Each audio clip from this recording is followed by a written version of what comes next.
Good morning, this is Kamera. We're on day number 55, Numbers chapter 31 and 32. In our previous chapter, we learned that the children of Israel are at the end of their 40-year journey in the wilderness. The only way we know that is because God had called a census or registration of the men from 1 month old and older. And this new registration, none of the people on this registration were on the previous registration. So if it's 1 month and older, then those were all new people.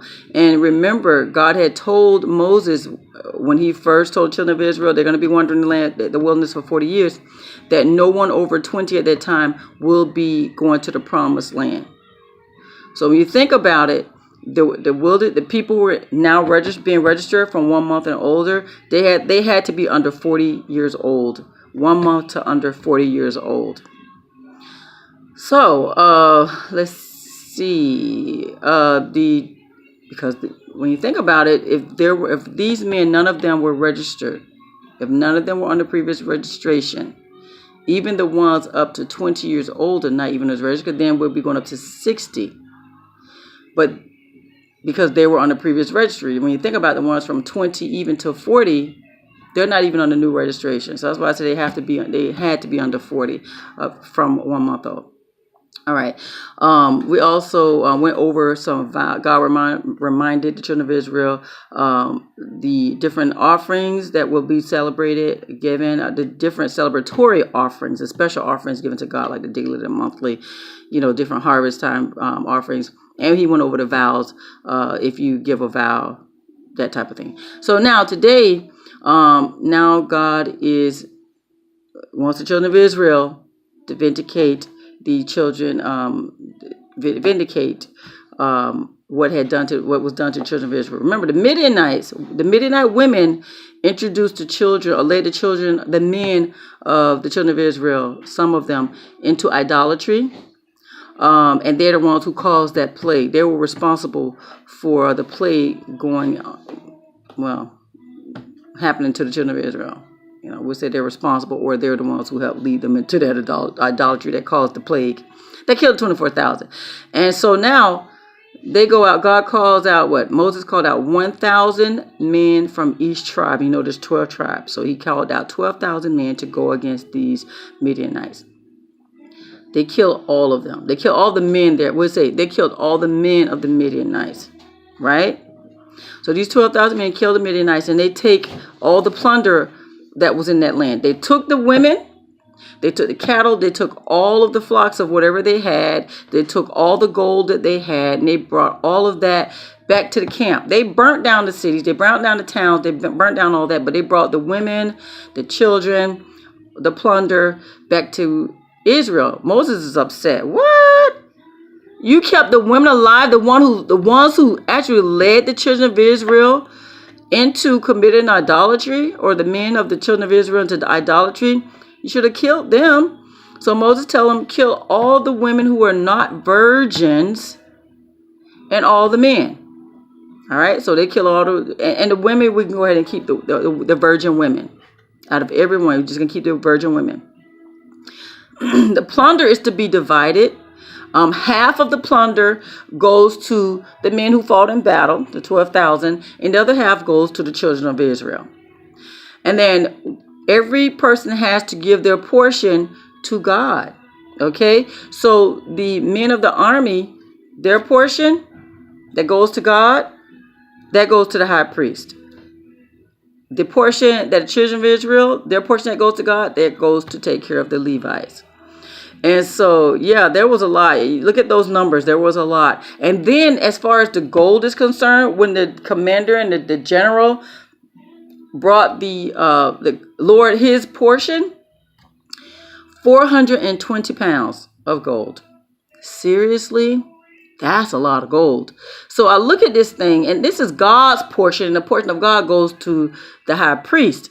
So I look at this thing, and I'm like, you know what? People are always criticizing ministers for living comfortably. Okay, they only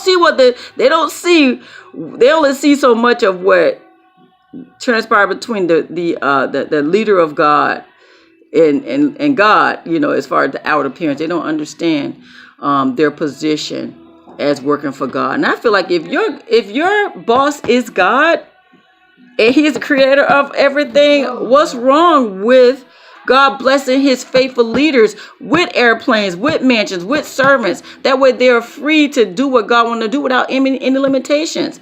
And people have a problem with that. They're living better than me, where their boss is the king of everything, the owner of everything. So why not? And so we read here, the high priest, he gets his portion, which is 420 pounds, which is really going to God, but that's his portion. And then the Levites get the portion that the Israelites sacrifice to God or give to God as a gift offering.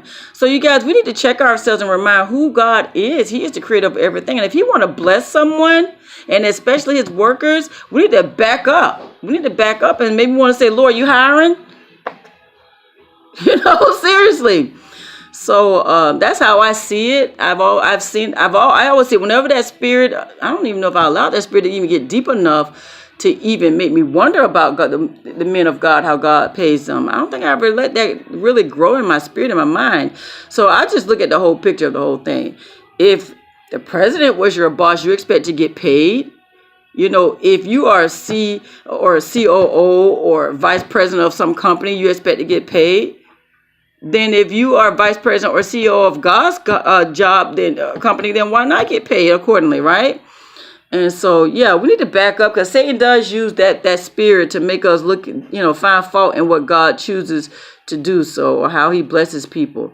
So, yeah, that part right there I really like. Okay, now the next thing is Gad and Reuben.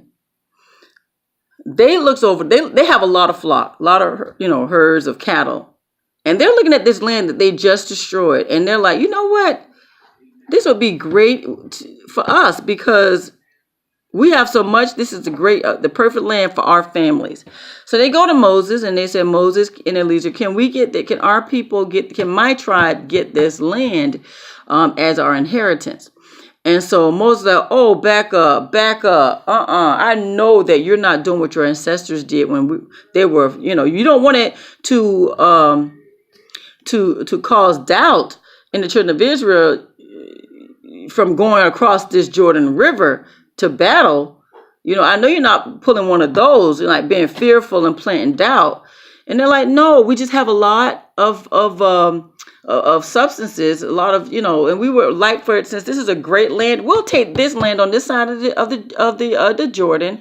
And our plan is to no. We're going to go and battle with our brothers and sisters and make sure they get what they're supposed to get. And once that's done, we come back. We're just saying this is a great piece of land. We'll take this part of the promised land. And so Moses like, all right, now, you know, all right, I got you. I hear you. But I'm telling you, if you guys don't do what you're supposed to do, then you don't get this land. So there was agreement that Reuben and Gad, their families, and part of Manasseh clan gets that part of the Jordan as their inheritance. But they have to go and battle as well. And so, yeah. So that's where we are right now. And and this is again, God told Moses, oh my God, which battle was it? Was it this battle that he was going to die after? I think it was it because he doesn't go over to Jericho.